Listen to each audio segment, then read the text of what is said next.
قرآن مجید کی ایک آیہ کریمہ کا کچھ حصہ جو میں نے تلاوت کیا، اس میں اللہ کریم نے فرمایا اپنے محبوب سے، کہا وَقُلْ رَبِّ زِدْنِي عِلْمًا، اے محبوب آپ میری بارگاہ میں یہ دعا مانگیں، آپ یہ عرض کریں کہ اے رب میرے علم میں اضافہ کر دے، اے مالک میرے علم میں اضافہ کر دے۔ بہت ساری چیزیں ایسی ہوتی ہیں جن کی زیادتی ٹھیک نہیں ہوتی، وہ زیادہ ہو جائیں تو نقصان کرتی ہیں، لیکن علم ایک ایسی چیز ہے کہ جس کے بارے میں رب کریم نے کہا کہ محبوب آپ دعا مانگیں کہ آپ کو زیادہ علم دیا جائے۔ اور پھر علم ایک ایسی چیز ہے کہ کوئی بھی آدمی یہ دعویٰ نہ کرے کہ میں نے بڑا حاصل کر لیا ہے، میری اب تکمیل ہو گئی ہے، میں اب مکمل ہو گیا ہوں۔ جن کو اللہ نے غیب کے خزانوں کی کنجیاں دی ہیں نا، ان سے بھی رب کریم نے کہا ہے کہ محبوب آپ دعا کریں کہ مالک میرے علم میں اضافہ کر دے۔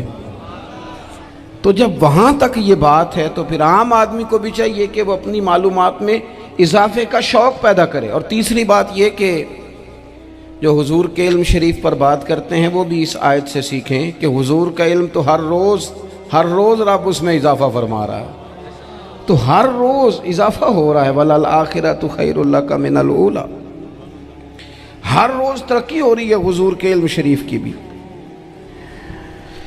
تو ہمارے ہاں زیادہ تر لوگ بات اس لیے سیکھتے ہیں کہ میں کوئی کہیں سے مسئلہ سیکھوں گا پھر جا کے اپنی مسجد کے امام کو تنگ کروں گا کہ وہاں تو میں یہ سن کے آیا ہوں تو یہاں یہ کام کیوں نہیں ہوتا۔ میں کوئی بات سیکھوں گا تو پھر میں اس سے بحث کا دروازہ کھولوں گا۔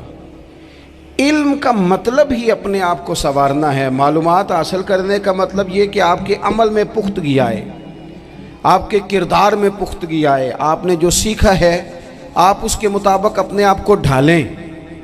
مسلم شریف میں موجود ہے، نبی پاک صلی اللہ علیہ وسلم نے دعا مانگی ہے، اے اللہ میں اس علم سے تیری پناہ مانگتا ہوں جو علم تو ہو پر نفع والا نہ ہو۔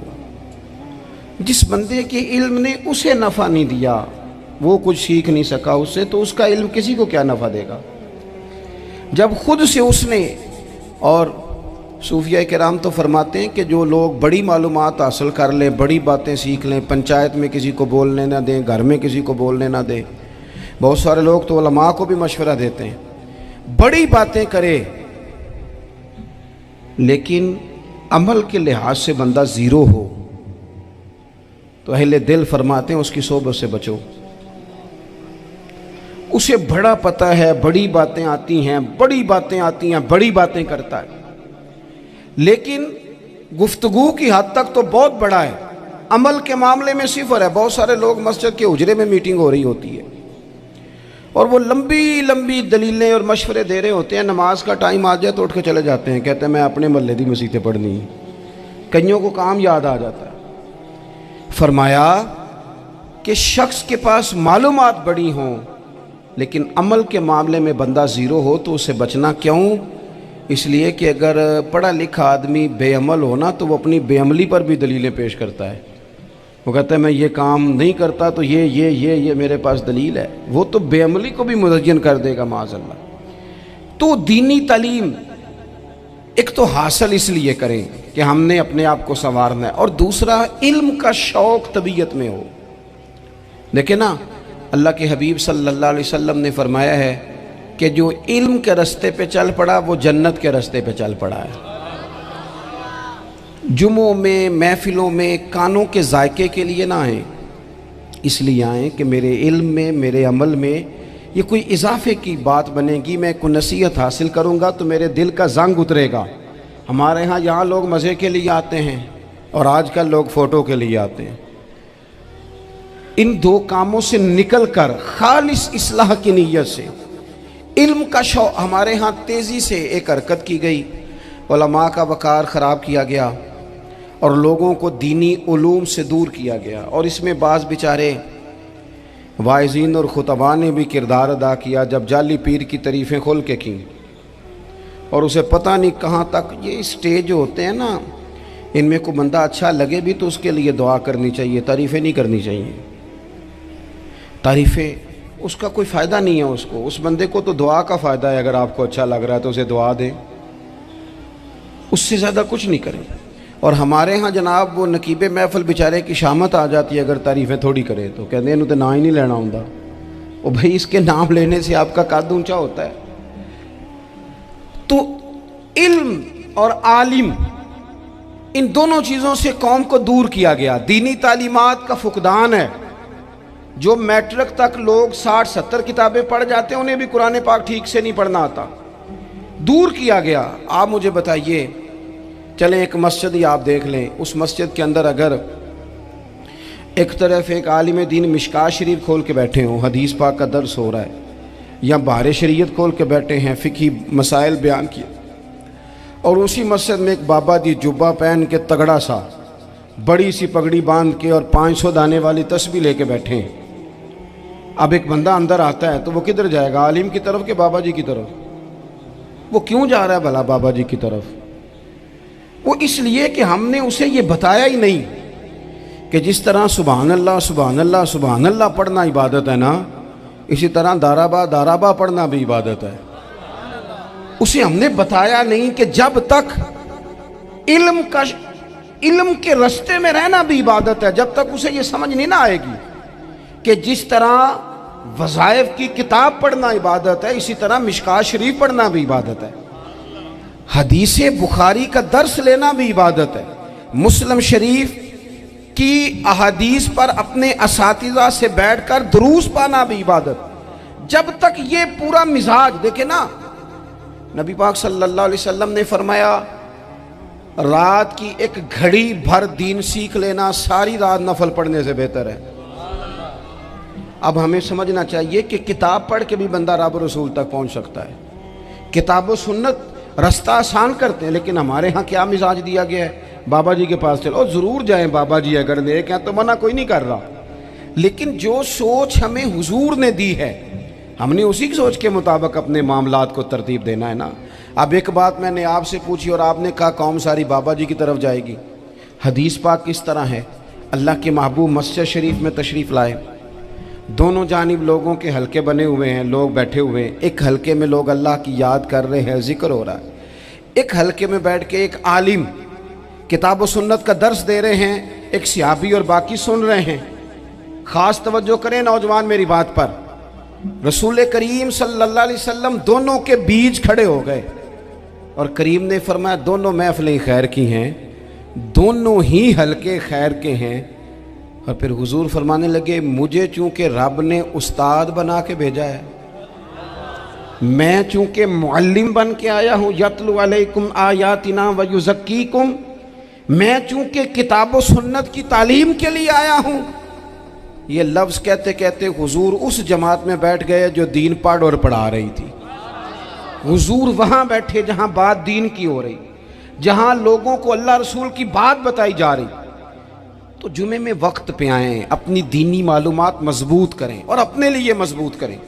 میں آپ کو بڑے درد سے یہ بات عرض کرتا ہوں،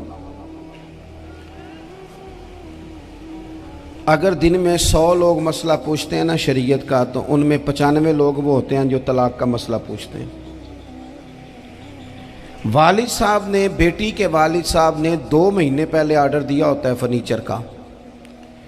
بیٹے کی شادی ہو تو مہینہ پہلے شیروانی والے کو بھی کہنا پڑتا ہے، گاڑیاں بک کرانی پڑتی ہیں، میرج ہال بک، یہ سارے لوازمات ہم کرتے ہیں. سارا کچھ کیا، گاڑی سے گھر بسنا ہے، میرج ہال سے بسنا ہے، فرنیچر سے بسنا ہے. ہم نے سارا کچھ ان کو بتایا، لیکن کاش 2 گھنٹے بچی کسی معلمہ کے پاس جاتی، بچہ کسی استاد کے پاس جاتا، نکاح طلاق کے مسئلے بھی سیکھتے. میں دعوے سے کہتا ہوں اگر ہمیں پتہ چل جائے کہ 3 طلاقیں اکٹھی نہیں دینی چاہیے، کیونکہ دے دیں تو ہو جاتی ہیں، اگر ہمیں سمجھ آ جائے کہ نہیں دینی چاہیے، یہ مسئلہ بیان ہو، اور یہ والے مسئلے ہم محفلوں میں بھی نہیں بیان کر سکتے، اس لیے کہ لوگ کہیں گے مسئلہ تو وہ بیان کریں جس پہ نعرے لگیں گے. آپ قوم کو یہ کیا بتا رہے ہیں؟ یہ تو چھوٹا عالم بتاتا ہے معاذ اللہ اس طرح کی باتیں، تو بڑی بڑی کو نقطے کی بات بتائیں.